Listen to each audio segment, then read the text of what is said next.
Today, Talisa Rogers is coping.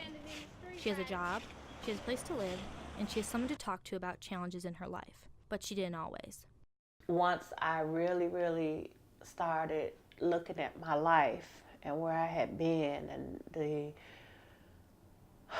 traumatic events that my sons have experienced, I knew that I wanted help.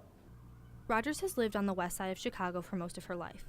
She struggled to watch her mother suffer from bipolar disorder as she grew up. I witnessed my mom have a nervous breakdown 20 years ago, and it devastated me. It caused me to rebel, and I was just angry.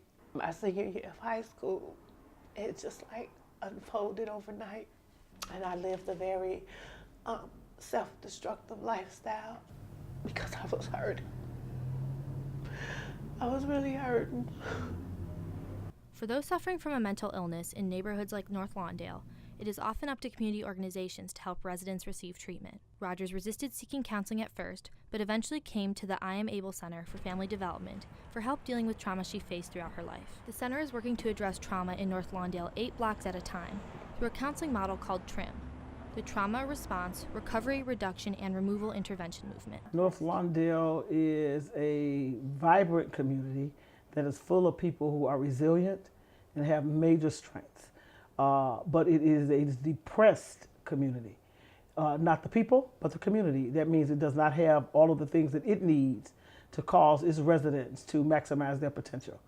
Because a lot of people don't realize that if I can't take care of my basic needs, that is traumatizing. If my relationships are not going well, that is traumatizing. If my health is failing because I live in a food desert, that is traumatizing. And not to even mention the violence that goes on as a result of people's needs not being met. We really believe that it's a needs issue. So many of our young people and adults have experienced violence, and they have no way of, unfortunately, they have no way of processing that pain.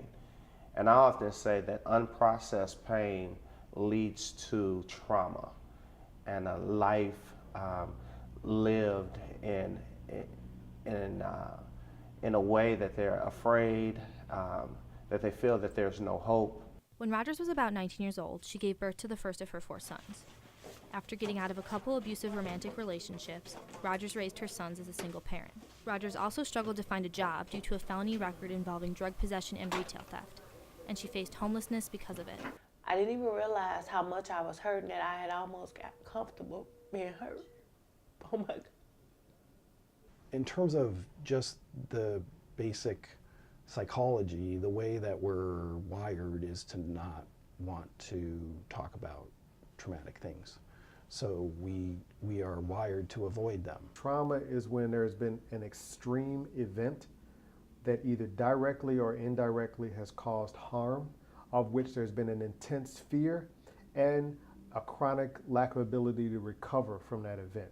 Exposure to trauma is considered one of the common triggers of mental health issues in some of Chicago's most violent neighborhoods. Nearly 40% of North Lawndale's residents live below the poverty line, and is one of Chicago's 77 neighborhoods that sees the most violent crime. Mental health is so embedded in the cycle of violence, right? That exposure to violence causes mental health problems. Mental health problems contribute then to involvement in violence, and it's this cycle that continues. To talk about what's happening now as if it has nothing to do with what happened 20 years ago and 50 years ago and 100 years ago and 400 years ago is stupid. We have never dealt with any of the massive historical traumas that were the foundation of our country. So that's genocide, attempted genocide, and slavery. At the I Am Able Center, community trauma is currently addressed on an individual basis throughout the neighborhood. Rogers reports she's been doing better since starting counseling at the center. I'm hanging in there. It's a lot, but I won't give up. This is Alexandria Johnson for the Social Justice News Nexus.